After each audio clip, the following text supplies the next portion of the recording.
कहानी आपको आपके जीवन में ढेर सारी प्रेरणा देने वाली है। इस कहानी को सुनने के बाद आप कभी भी गरीब नहीं रह सकते और कभी भी आप निराश नहीं हो सकते। प्रिय दर्शकों, आपको वो हर चीज पा सकते हैं जिसकी आप कामना करते हैं। प्रिय दर्शकों, जो लोग अपनी पत्नियों से बेइंतहा मोहब्बत करते हैं वो लोग इस वीडियो को जरूर देखिएगा। प्रिय दर्शकों, हम ये नहीं कहते कि आप अपनी पत्नियों से प्रेम ना करो, प्रेम कीजिए, लेकिन प्रिय दर्शकों इस वीडियो को भी आप पूरा देख लीजिए, इस वीडियो को भी आप जरूर सुन लीजिएगा। आज जो हम कहानी प्रस्तुत करने जा रहे हैं प्रिय दर्शकों, ये तुलसीदास जी की कहानी है। तुलसीदास का नाम तो आप सभी ने सुना होगा कि तुलसीदास एक बहुत ही बड़े संत हुए थे जिन्होंने रामायण, रामचरितमानस ऐसे कई सारे ग्रंथों का निर्माण किया था, ऐसे कई सारे ग्रंथों की रचना की थी।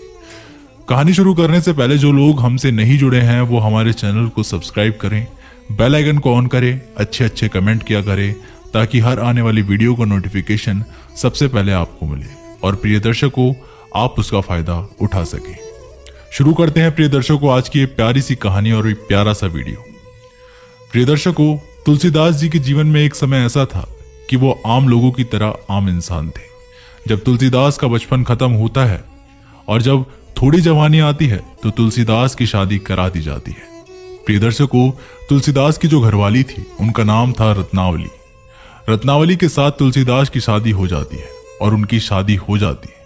शादी होने के बाद तुलसीदास रत्नावली से बेइंतहा मोहब्बत करते थे, अपनी पत्नी से बेइंतहा प्यार करते थे। तुलसीदास दिन भर गायों को चरा के लाता और शाम को यदि अपनी पत्नी को घर में नहीं पाता तो प्रिय दर्शकों तुलसीदास बड़ा चिंतित हो जाता था और अपनी घरवाली को घर पर ना पाकर वो चारों तरफ ढूंढता था। और जब उसकी घरवाली उसको मिल जाती थी तो प्रिय दर्शकों तब जाकर तुलसीदास के दिल में चैन आता था। प्रिय दर्शकों, तुलसीदास रोज गायें चराने के लिए जाता था लेकिन दिन भर अपनी पत्नी रत्नावली का ही नाम जपता रहता था। वो दिन भर अपनी पत्नी को याद करता रहता था। इसके विषय में ऐसा कहा जाता है कि तुलसीदास गयो चरावे, बिना याद लुगाई की आवे। प्रिय दर्शकों, तुलसीदास जो गाय चराने के लिए जाता था उनका काम यही था कि सुबह से शाम तक गायों को जंगल में चराते थे और शाम को गायों को घर पर लेके आते थे। अब एक दिन तुलसीदास की घरवाली तुलसीदास से कहती है कि पति देव, तीजों का त्योहार बहुत नजदीक आ गया है और गांव-गांव में झूले पड़ने शुरू हो गए हैं। सभी महिलाओं के भाई उनको लेने के लिए आए हैं, सभी बहन बेटियों के भाई उनको लेने के लिए जा रहे हैं, इसलिए मुझे भी मेरे पीहर जाना चाहिए। तब तुलसीदास अपनी पत्नी रत्नावली से कहता है, हे प्रिय, यदि तुम मुझे छोड़कर चली जाओगी तो मैं किस तरह रहूंगा। आपके बगैर मुझे एक पल नहीं सुहाता और आपके बगैर मैं एक पल नहीं रह सकता। लेकिन रत्नावली कहती है कि पिया जी, बस कुछ ही दिनों की तो बात है, कुछ ही दिनों में मैं रुक कर वापस फिर से आ जाऊंगी, तुम चिंता ना करो। तुम दिन भर हंसी खुशी गायें चराना और शाम को 2 वक्त की रोटी खाकर आराम से सो जाना। बस कुछ ही दिनों की तो बात है। यूं गई और यूं आई। जब तुलसीदास जी की पत्नी रत्नावली नहीं मानती तो तुलसीदास अपनी पत्नी को जाने की आज्ञा दे देता है। अब प्रिय दर्शकों, तुलसीदास की पत्नी रत्नावली अपने पीहर को चले जाती है। उधर तुलसीदास गायों को लेकर जंगल में चराने के लिए चले जाते हैं। प्रिय दर्शकों, अब दिन भर तुलसीदास अपनी पत्नी का ही नाम जपते रहता है, रत्नावली रत्नावली रत्नावली रत्नावली। प्रिय दर्शकों, इसी तरीके से उसका दिन तो निकल जाता है और प्रिय दर्शकों शाम के वक्त सभी गायों को लेकर अपने घर पे आता है। जब घर पे आता है तो घर के दरवाजे बंद दिखाई देते हैं। अब तुलसीदास अपनी पत्नी रत्नावली को आवाज देता है लेकिन प्रिय दर्शकों रत्नावली वहां नहीं मिलती है क्योंकि रत्नावली अपने पीहर चली गई थी। अब तुलसीदास का दिमाग खराब हो जाता है। तुलसीदास को और कुछ नहीं दिखाई देता है, सिर्फ और सिर्फ अपनी पत्नी ही दिखाई देती है। अपने घर के दरवाजे बंद पाकर तुलसीदास का इतना दिमाग खराब हो जाता है कि तुलसीदास को एक पल भी चैन नहीं मिलता। फिर भी किसी तरीके से अपने घर के दरवाजे को खोलता है और प्रिय दर्शकों अपने घर के अंदर प्रवेश करता है तो तुलसीदास को घर में कुछ भी नजर नहीं आता है, सिर्फ और सिर्फ उनकी घरवाली रत्नावली ही नजर आती है। प्रिय दर्शकों, अब तुलसीदास एक टूटी चारपाई पे विश्राम करने लग जाता है। अब तुलसीदास को नींद नहीं आती है, बस तुलसीदास के ख्वाबों में उसकी घरवाली रत्नावली ही चल रही थी। तुलसीदास की आंखों की नींद उड़ जाती है और उसका घर उसको खाने के लिए दौड़ने लगता है। तुलसीदास को ऐसा महसूस हो रहा था कि यह घर उसको खा जाएगा, तुलसीदास को निगल जाएगा। प्रिय दर्शकों, तभी तगड़ी बारिश शुरू हो जाती है। मूसलाधार बारिश शुरू हो जाती है। बारिश इतनी बरसती है कि चारों तरफ पानी पानी हो जाता है। और जब बारिश थोड़ी रुकती है तो तुलसीदास अपने घर से निकलते हैं। प्रिय दर्शकों, जब तुलसीदास अपने घर से रवाना होते हैं वो वक्त तकरीबन 12 बजे का था, यानी कि रात का दूसरा पहर चल रहा था।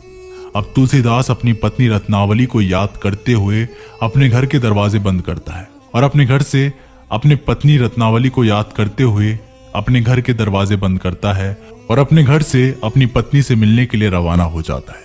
प्रिय दर्शकों, तुलसीदास को एक पल का चैन नहीं था।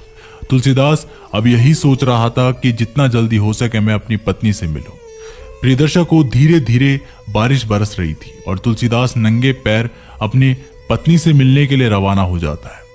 बारिश की वजह से सारे रास्ते अस्त व्यस्त हो चुके थे। रास्ते में कीचड़ बना हुआ था। प्रिय दर्शकों, तुलसीदास नंगे पैर दौड़ते हुए जा रहे थे। तुलसीदास के पांव में कहीं कांटे लग जाते, कहीं पे पत्थर लग जाते और कहीं कीचड़ में पूरा सन चुका था। अब तुलसीदास चलते चलते आधे रास्ते में पहुंच जाते हैं। आधे रास्ते में जब तुलसीदास पहुंचते हैं तो प्रिय दर्शकों, तुलसीदास के आगे एक नदी आ जाती है। तेज बारिश होने की वजह से नदी अपने उफान पर थी। नदी में इतना तेज पानी का भाव था कि मानो हर किसी को बहा ले जाए। इतना तेज पानी नदी में आ रहा था। अब तुलसीदास नदी के किनारे खड़े हो जाते हैं और सोचने लगते हैं कि इस नदी को पार कर मैं अपनी रत्नावली तक कैसे पहुंचूं, लेकिन पहुंचना मुझे जरूर है और जब तक मैं अपनी पत्नी से नहीं मिलूंगा तब तक मुझे चैन नहीं मिलेगा। तुलसीदास नदी के किनारे खड़े होकर यही सोच रहे थे।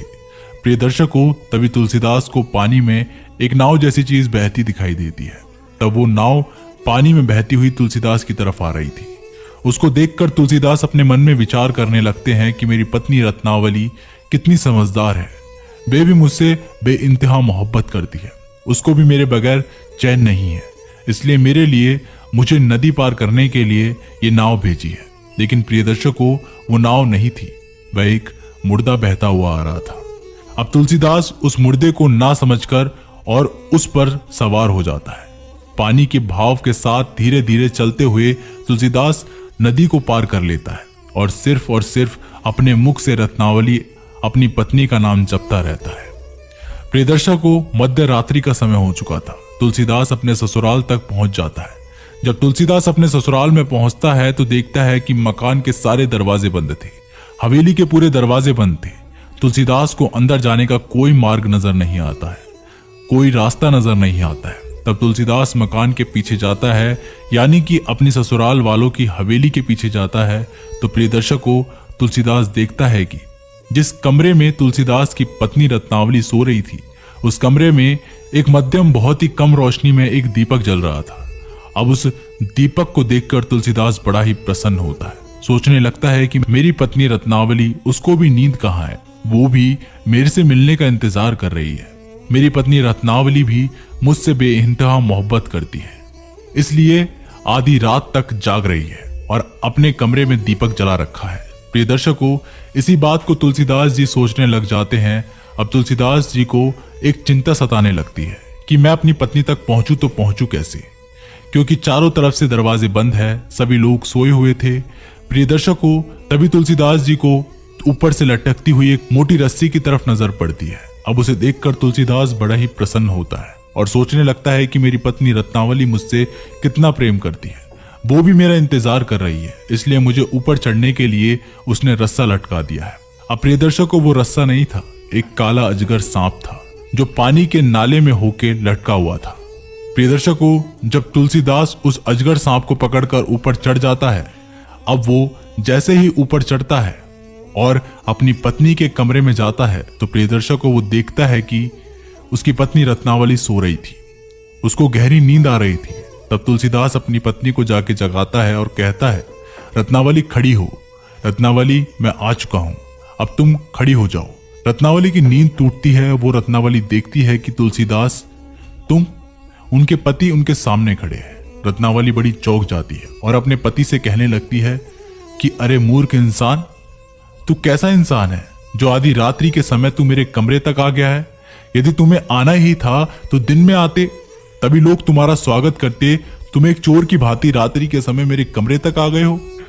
इतनी मोहब्बत मुझसे करते हो, इतना प्रेम मुझसे करते हो, तभी तुलसीदास अपनी पत्नी रत्नावली से कहता है कि रत्नावली, तुम भी तो मुझे बेइंतहा मोहब्बत करती हो, तभी तो तुमने अपने कमरे में दीपक जला रखा है और मुझे आने के लिए नदी में नाव भेजी है, और तुम्हारी हवेली के दरवाजे बंद होने के कारण मुझे ऊपर चढ़ने के लिए तुमने रस्सा लटका दिया है।